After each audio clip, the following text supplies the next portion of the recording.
رمضان فرصة رائعة لتغيير العادات السيئة في الأكل والابتعاد عن تناول الأكل بكميات كبيرة. والصيام فوائدها الصحية كبيرة جدا، مثل تحسين صحة الجهاز الهضمي وتنظيم مستوى السكر في الدم وتحسين صحة القلب وتقوية جهاز المناعة في جسم الإنسان والمساهمة في فقدان الوزن بشكل طبيعي.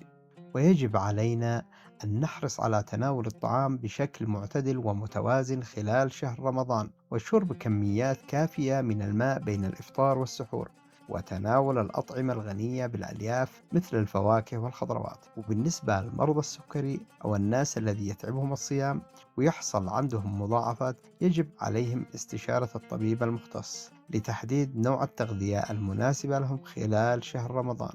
والإفراط في الطعام عموما يسبب مشاكل في المعدة وعسر هضم ويؤدي إلى السمنة ومضاعفات أرجع والله الكبد.